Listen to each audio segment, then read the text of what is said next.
Welcome back. We are highlighting several of the vendors of a wine festival that's going to happen here in our area, which is Northwest Ohio. That's where I tape Full Plate. And the vendors are local, national, all kinds of different people. But we really wanted to spend some time with Brian Schlatter from, name the two businesses that you're representing today. From Canal Junction Farmstead Cheese in Defiance, Ohio. That's where I work, and I am also representing McKinsey Creamery from Hiram, Ohio. What's the difference? What's a creamery versus the cheese place? Similar or? We both make cheeses. Farmstead cheese, the cheese that you use, that you make, the milk has to come from that farm and be made on that farm. Okay. So all of the cheeses we make are farmstead because we utilize our own milk from our own dairy cows and make it right there on the farm.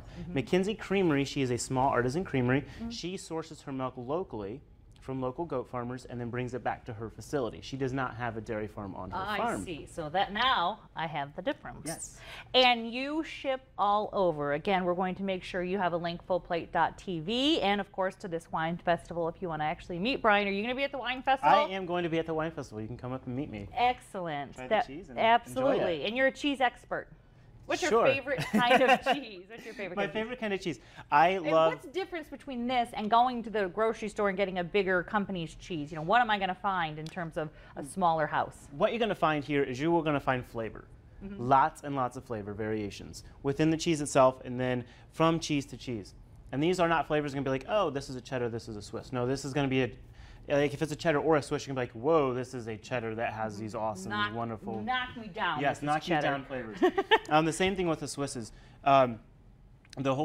We just have a different range of cheeses. My favorite cheese that I like to, my go-to cheese, is the Comté style cheese, which is a French mountain cheese. Okay.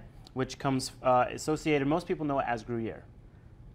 And then my second favorite cheese outside of the U.S., which is very dear to my heart, is Goubine, which is an Irish West Rhine cheese. I spent 4 weeks working with the girls over at Goubine making cheese with them. So, whoa! So I'm sure there's the ladies from over there.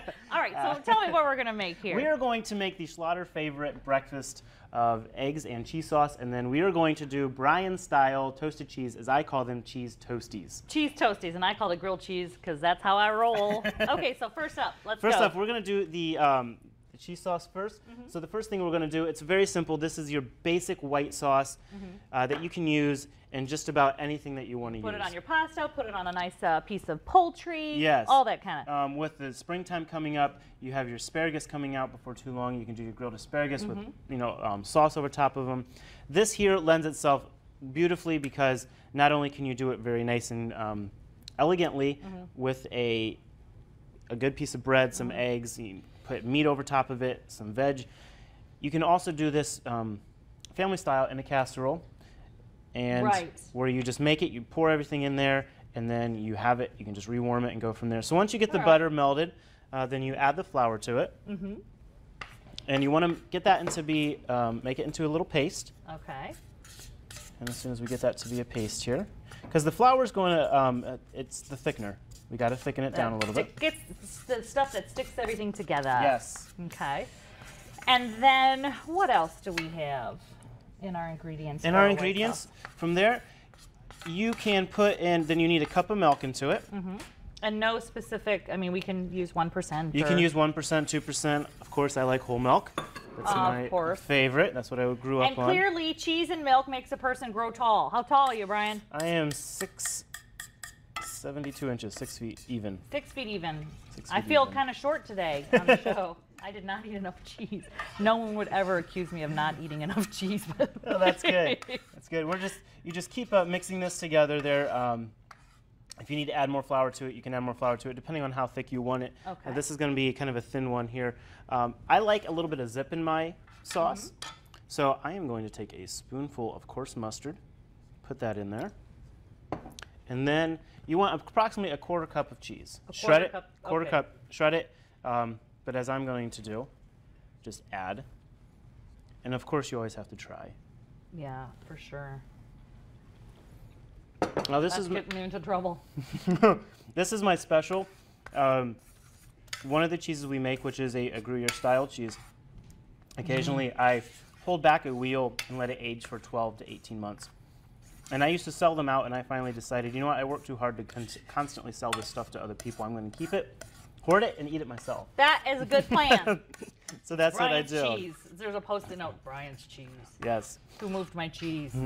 So you're just going to keep stirring this around. You want to get the cheese to melt as easy as you can. In the meantime, take your bread, toast them. If you have little kids, the best thing to do is to shred the bread first. Shred the bread first? What do you mean? Oh, make them small. Yep, cube it up so you're not cutting it. Gotcha. Because it's really, then there's no need to sit there and cut it up and have messes and everything else. Right. They always want you to cut the crust off. Anyways. Yep. Then just you take a hard-boiled egg? Hard-boiled egg, cut it up. Make it look as nice as you can. That's okay. We're doing this under pressure here, so. And then you just put that on the toast. Beautiful. And then once you get the cheese sauce done, and as you can see, it's boiling, getting a little thicker there. And that goes on the top. That goes right on the top then. Oh, I really did misname it when I said what I said about it. I'm sorry. That's okay. That's absolutely fine. This is not a slice of American slapped No. together here. No. So then you put that on if you need a little salt or pepper, and I always let people do that themselves because Good idea. everyone has their own opinions of how much salt and pepper you need. Turn that off.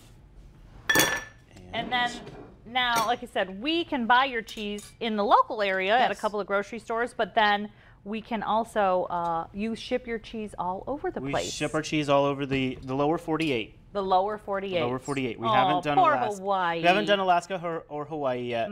It's just a little too far to get into What's those your places. favorite way to have the cheese just straight up here? I mean, are you you put it on a nice cracker, or what's your favorite kind of cheese snack? I eat it every which way and typically plain. Typically yes, plain. typically plain. That's just the way I eat it. But I will put cheese on everything. Wow, I love that. So it's a very versatile product. So then for the cheese toasties, Yeah. these are open face sandwiches. This is another. Got this idea when I was in Ireland because we used to have cheese toasties all the time for lunch. So what you do is you take a piece of bread and you just Put it on the tray. put it on the tray, or if you're like me, you do what they tell you not to do, which is you just put it on the plate and then put the plate under the broiler, which can cause issues We sometimes. don't want anyone. So just take your piece of bread, put it on there, put the cheese on there, and you're going to stick it in the broiler.